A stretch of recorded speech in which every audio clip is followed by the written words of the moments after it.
നമസ്തേ.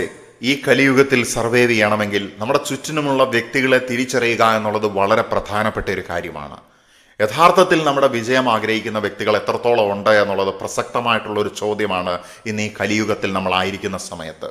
നമ്മുടെ വിജയം കാണുന്നതിന് പകരം പരാജയം അല്ലെങ്കിൽ ഡൗൺഫാൾ, വീഴ്ച, നാശം, സർവനാശം കാണാനായിട്ട് ആഗ്രഹിക്കുന്നതായിട്ടുള്ള വ്യക്തികൾ നമ്മുടെ ചുറ്റിനും ഉണ്ടാകാനുള്ള സാധ്യത വളരെയധികമാണ്. ഒന്നാമതായിട്ട് ഞാൻ പറയാൻ പോകുന്ന ഒരു കാര്യം എന്ന് പറയുന്നത്, നമ്മളുടെ പരാജയം കാണാനായിട്ട് ആഗ്രഹിക്കുന്ന വ്യക്തികളെ സംബന്ധിച്ചിടത്തോളം നമ്മുടെ യഥാർത്ഥത്തിലുള്ള വിജയം അല്ലെങ്കിൽ നേട്ടങ്ങൾ ഉണ്ടാകുന്ന സമയത്ത് അവർ സൈലന്റ് ആയിട്ട് മാറും എന്നുള്ളതാണ്. നിശബ്ദരായിക്കൊണ്ട്. അതുപോലെ തന്നെ ചില ആളുകൾ എന്ത് ചെയ്യും, ആ സമയത്തുണ്ടാകുന്ന നിങ്ങളെ അപ്രീഷിയേറ്റ് ചെയ്യുന്നതിന് പകരം ആ വിഷയം മാറ്റി മറ്റൊരു ട്രാക്കിലേക്ക് കൊണ്ടുപോകുമെന്നുള്ളതാണ്. ചുരുക്കി പറഞ്ഞിട്ടുണ്ടെങ്കിൽ നിങ്ങളുടെ വിജയത്തിനെ വളരെ സൈലന്റ് ആയിട്ടും ബ്രില്യൻ്റ് ആയിട്ടും ഇഗ്നോർ ചെയ്ത് മാറ്റുമെന്നുള്ളതാണ്. കാരണം ഒരു വാക്കുപോലും നിങ്ങൾക്ക് പ്രോത്സാഹനമാകരുത്, അല്ലെങ്കിൽ ആ വാക്കുകൊണ്ട് നിങ്ങൾക്ക് ഫർദർ ഗ്രോത്ത് ഉണ്ടാകരുത് എന്നുള്ളത് ഇവർ സബ് കോൺഷ്യസ്ലിയും കോൺഷ്യസ്ലിയും ആഗ്രഹിക്കുന്നു എന്നുള്ളതാണ്. അടുത്തതായിട്ടുള്ള കാര്യമെന്ന് പറയുന്നത്, നമ്മൾ സ്ട്രഗിൾ ചെയ്യുന്ന സമയത്ത് നമ്മളോട് ഒരു താല്പര്യം കാണിക്കും അല്ലെങ്കിൽ ഇൻട്രസ്റ്റ് കാണിക്കും എന്നുള്ളതാണ്. നമ്മൾ വിചാരിക്കും നമ്മളെ സഹായിക്കാനായിട്ട് വരുന്നതാണ് എന്നുള്ളത്. പക്ഷേ യഥാർത്ഥത്തിൽ അതല്ല.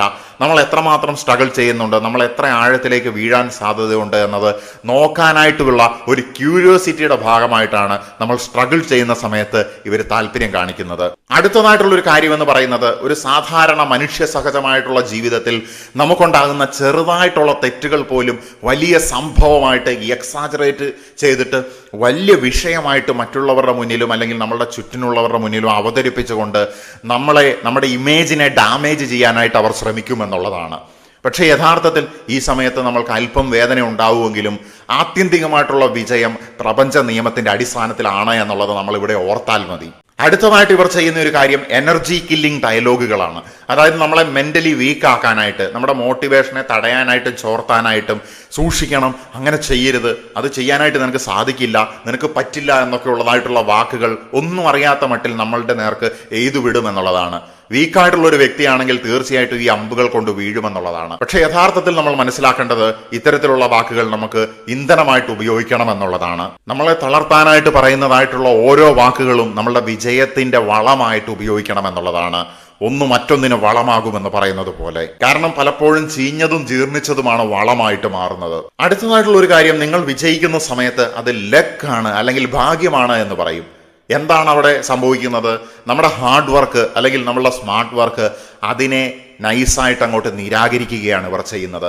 അതിനെ അംഗീകരിക്കാതെ ഭാഗ്യം കൊണ്ട് നിങ്ങൾക്കത് കിട്ടി, അല്ലെങ്കിൽ നിങ്ങൾ രക്ഷപ്പെട്ടു, നിങ്ങൾ വിജയിച്ചു എന്ന് ഇവർ പറയും എന്നുള്ളതാണ്.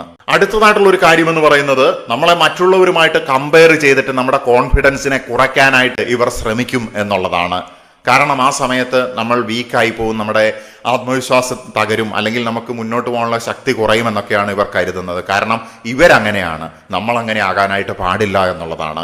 ഏത് തരത്തിലുള്ള വാക്കുകളെയും അതിജീവിച്ച് പോയിട്ടുണ്ടെങ്കിൽ മാത്രമേ തീർച്ചയായിട്ടും നമുക്ക് വിജയം ഉണ്ടാവുകയുള്ളൂ. എന്തെങ്കിലും ഒരു വീഴ്ച നമ്മുടെ ഭാഗത്ത് നിന്നുണ്ടാവുകയാണെങ്കിൽ, കണ്ടില്ലേ ഞാൻ അന്നേ നിങ്ങളോട് പറഞ്ഞതാണ് എന്നുള്ള രീതിയിൽ നമ്മുടെ കോൺഫിഡൻസിനെ വീണ്ടും തകർക്കാനായിട്ട്, ഞാൻ ശരിയാണ് എന്ന് പറയാനായിട്ട് നമ്മുടെ വീഴ്ച ഉണ്ടാകുന്നതിന് വേണ്ടി കാത്തിരിക്കുമെന്നുള്ളതാണ്. അപ്പൊ ഇങ്ങനെയുള്ള വ്യക്തികളെ നമ്മുടെ ജീവിതത്തിൽ നിന്ന് അകറ്റി നിർത്തുന്ന സമയത്ത്, അല്ലെങ്കിൽ ഇവര് നമ്മുടെ ഡൗൺഫാൾ കാണാനായിട്ട് ആഗ്രഹിക്കുന്ന വ്യക്തികളുടെ ചില സ്വഭാവ വിശേഷങ്ങളാണ്. നിങ്ങൾ എന്താണ് കരുതുന്നത്? ഇങ്ങനെ നമ്മുടെ വീഴ്ച കാണാനായിട്ട് ആഗ്രഹിക്കുന്ന വ്യക്തികളുടെ മറ്റ് സ്വഭാവ വിശേഷങ്ങൾ എന്തൊക്കെയാണ്? നിങ്ങൾ അതിനെ എങ്ങനെയാണ് അതിജീവിച്ചത് എന്നുള്ള കാര്യം നിങ്ങൾ പങ്കുവെക്കുമെന്ന് പ്രത്യാശ കൊണ്ട് ഞാൻ തൽക്കാലത്തേക്ക് നിർത്തുകയാണ്. തുടരുവാൻ വേണ്ടി തന്നെ നമസ്തേ.